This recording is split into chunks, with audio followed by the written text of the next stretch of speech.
services being put out of use, which is why the charity UK Med, along with UK Aid, have initiated a new emergency surgical field hospital to be installed in its eastern region.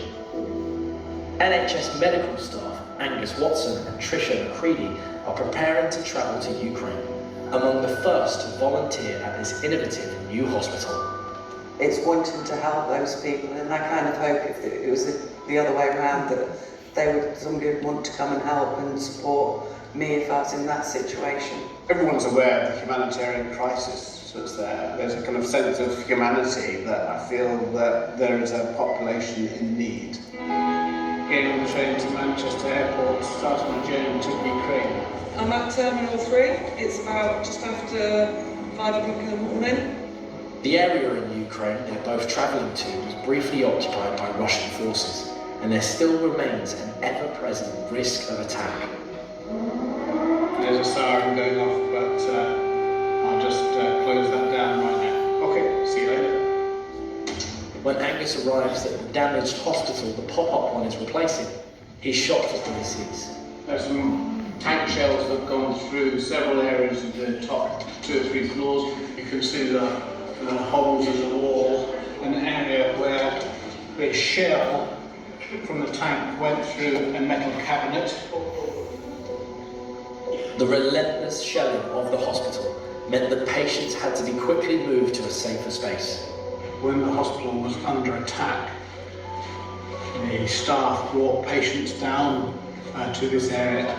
Indeed, 2 children were born down here. The new field hospital was set up next to the original hospital building, taking just 12 days to construct, and is to be staffed by medical teams from the UK and Ukraine. So welcome to the field surgical unit. It's got an operating theatre, it's got a recovery area, it's got a 20-bedded ward, it's got an accident emergency type capability. The unit is soon up and running, and one of Angus's first duties is to carry out a much-needed gallbladder operation for local resident Eugene. How's he feeling about having his operation today? It's like he's afraid a little bit, Okay. but he hopes and he thinks that everything will be okay. Angus is assisted by Ukrainian surgeons for the difficult but essential procedure. In the rural outskirts around the hospital, there's also a great need for medical services, which is why Trish is part of the team helping to run daily clinics in villages like this one. We've arrived at the clinic. I'm just setting up, and then I'll just do some basic observations. And the patients she sees seem happy for the help. Thank you very much. Having seen how the conflict disrupted healthcare, Trisha's work also means she hears firsthand some harrowing personal accounts. Heard some really sad stories from the villagers. When I was speaking to one woman, she started telling me during the shell had hit the kitchen where her and her husband were sat at the table, and it's, I think, quite literally blown up in front of her. She'd known him for 55 years, and they'd had 3 children together.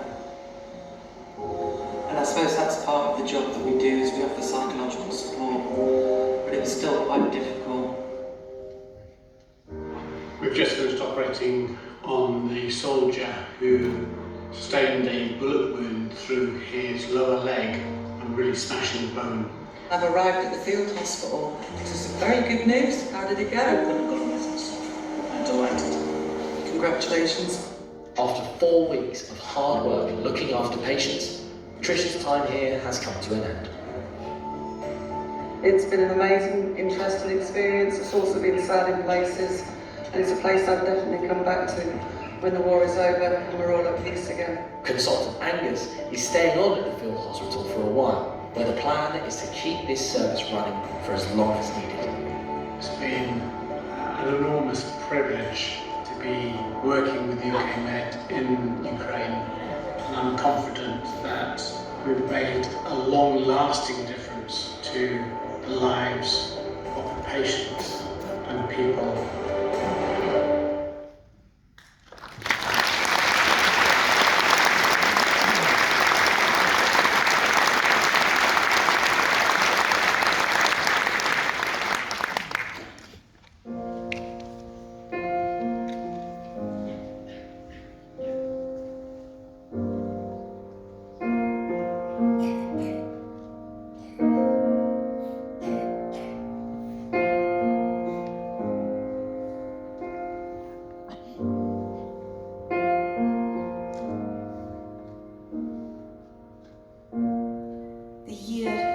storm, I saw a circle about the moon, and the stooks of barley streamed to the sea.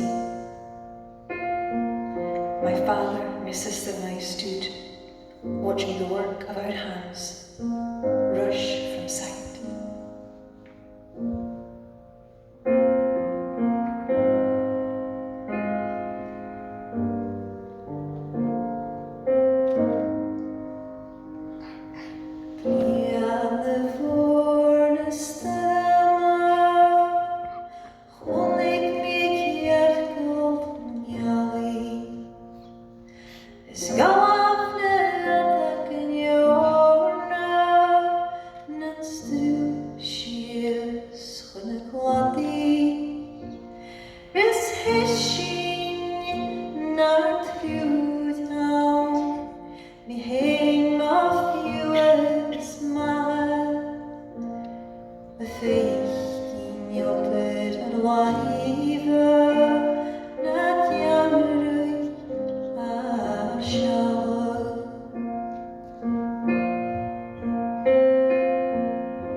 Before they do their next piece of music, I just have to have a quick word about some video which is going to go along with it. Ukrainians have actually been living in the Highlands for maybe a bit longer than you think. In the years immediately following the Second World War, there were several camps for Ukrainian POWs to work in prior to them entering into civilian life in Scotland. One of those camps is just a couple of miles before you get to Compton on the Alipol Road. It was on the Bran estate. And Ukrainians lived and worked there, Ukrainian men, from about 1945 to 1949. If you stop by where that camp was, right next to the main road going to Alipol, if you know where it is, there is a plinth which has a Ukrainian trident relief, which those men left there as a memorial to their time at the Bran camp. And we'll now see some images from that camp, from that time, with your tune. Thank you.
There's a vision coming soon through the faith that cleans your hearts of golden glory will be renewed.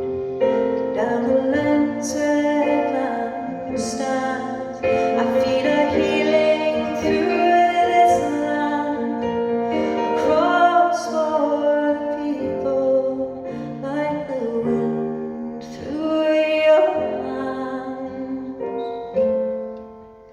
There must be a place under the sun where hearts of golden glory grow young.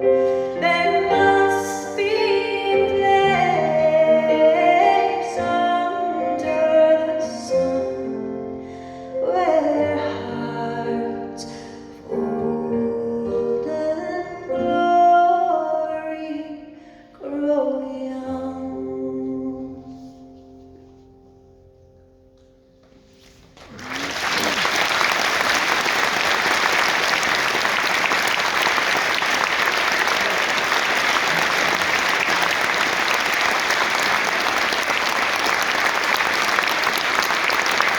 Thank you to Ross, David, and Duncan. Thank you. Okay, folks.